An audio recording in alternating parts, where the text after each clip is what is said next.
ఇవాళ చాలామంది చాలా రూపాలలో చాలా అంశాల గురించి మాట్లాడుతున్నారు. ముఖ్యంగా ఈరోజు ఎన్నికలలో బీఆర్ఎస్ బీజేపీ ఏ రకంగా కుట్రలు కుతంత్రాలు చేసి కాంగ్రెస్ పార్టీని ప్రభుత్వాన్ని బలహీనపరచాలని కాంగ్రెస్ పార్టీని ఓడించాలని కుట్రలు చేస్తున్నారో ఈరోజు మీరందరూ కూడా ఆలోచన చేయండి. ఈరోజు ఒక పక్కన నరేంద్ర మోడీ గారు 12 సంవత్సరాలైంది దేశానికి ప్రధానమంత్రిగా బాధ్యత తీసుకొని, ఇంకొక పక్కన బీఆర్ఎస్ దాదాపుగా 9.5 సంవత్సరాలు పరిపాలన చేసి ప్రజలు తిరస్కరిస్తే ప్రజలు ఇక మీ అవసరం మాకు లేదు, మీకు తెలంగాణతో సంబంధం లేదు, పేరు బంధమే కాదు మీకు పేగు బంధం కూడా తెలంగాణ ప్రజలతో తెగిపోయింది, ఇక మీరు ఫామ్ హౌస్లో పండుకోండి అని చెప్పి వాళ్ళకి సెలవు ఇచ్చిండ్రు. అందుకే చంద్రశేఖరరావు గారు ఈరోజు ఫామ్ హౌస్లో పడుకున్నాడు.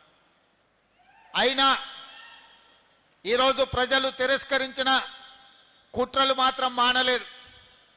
ఇవాళ పదే పదే బీఆర్ఎస్ వాళ్ళు మాట్లాడుతున్నారు, కాంగ్రెస్ పార్టీ ఎన్నికల్లో ఎట్లా గెలుస్తుంది, కాంగ్రెస్ పార్టీ ఓడాలి అని అంటున్నారు.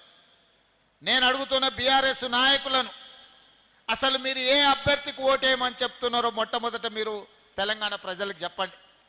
ఈ 4 జిల్లాలలో ఉన్న పట్టభద్రులకు, మెదక్, నిజామాబాద్, కరీంనగర్, ఆదిలాబాద్లో ఉన్న పట్టభద్రులకు బీఆర్ఎస్ నాయకులు ఏ అభ్యర్థికి ఓటేసి కాంగ్రెస్ పార్టీ అభ్యర్థిని ఓడించమని విజ్ఞప్తి చేస్తున్నారని నేను అడుగుతున్నా. ఇవాళ కాంగ్రెస్ పార్టీని ఎట్టి పరిస్థితుల్లో గెలిపించొద్దని మీరు మాట్లాడుతున్నారు. ఈరోజు మీ పరిస్థితి మీరు ఎప్పుడైనా అంచనా వేసుకున్నారా? 2023 డిసెంబర్లో జరిగిన ఎన్నికల్లో మీరు అధికారం కోల్పోయినారు. 2024 మే జూన్లో జరిగిన పార్లమెంట్ ఎన్నికల్లో మీకు గుండు 0 వచ్చింది, 8 సీట్లలో డిపాజిట్లు జప్తు అయిపోయినాయి.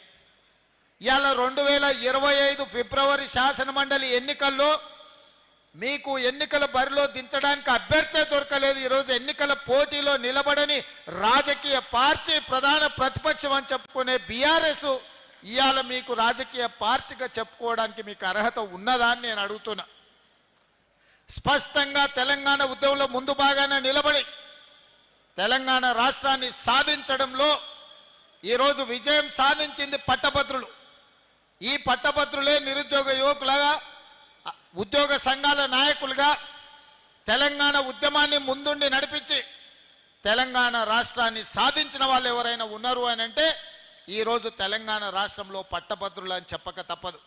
మరి తెలంగాణ ఉద్యమాన్ని ముందుండి నడిపించిన పట్టభద్రులు ఇవాళ ఓటర్లుగా ఉన్న శాసన మండలి ఎన్నికల్లో బీఆర్ఎస్ పోటీ చెయ్యకుండా ఈరోజు అభ్యర్థి దొరకక ఎన్నికల బరిలో నిలబడని బీఆర్ఎస్ ఇవాళ కాంగ్రెస్ పార్టీని ప్రశ్నించే అర్హత ఆ పార్టీకి ఉన్నదని నేను అడుగుతున్నా. అందుకే నేను అడుగుతున్నా ఈరోజు బీఆర్ఎస్ నాయకులను, 10 నెలల పరిపాలన చేసిన కాంగ్రెస్ పార్టీని ఇవాళ ఏమీ చేయలేదని మీరు అడుగుతున్నారు కదా, 10 ఏళ్లలో మీరు ఏం చేసిందని నేను అడుగుతున్నా.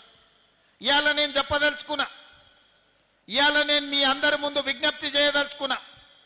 ఈ సమావేశంలోకి వచ్చిన మిత్రులే కాదు, ఈ సమావేశాన్ని చూస్తున్న పట్టభద్రులందరూ మీరు గుండెల మీద చెయ్యి పెట్టి ఒక్కసారి ఆలోచన చేయండి. నేను ఎవరిని తిడతలేను, ఎవరిని ప్రశ్నిస్తలేను. ఇవాళ ఈ పార్లమెంట్ ఎన్నికల తర్వాత మాకు వచ్చిన అవకాశం 8 నుంచి 9 నెలలే పరిపాలన చేయడానికి. 2023 డిసెంబర్లో మేము అధికారం చేపట్టిన కొద్ది రోజులకే పార్లమెంట్ ఎన్నికలు వచ్చి, ఎన్నికల కోడ్ వచ్చి మేము పరిపాలన చెయ్యడానికి అవకాశం రాలే. ఆ రోజు 5-6 నెలలు ఎన్నికల కోడ్తో పరిపాలన పట్టాలు ఎక్కలేదు. ఆ తర్వాత 8-9 నెలల్లోనే మేము పరిపాలన చేసింది. ఇవాళ నేను అడుగుతున్న మీరు గుండెల మీద చేయి పెట్టుకొని ఆలోచన చేయండి. నేను చెప్పినవి నిజమైతేనే కాంగ్రెస్ పార్టీని గెలిపించండి ఎన్నికల్లో.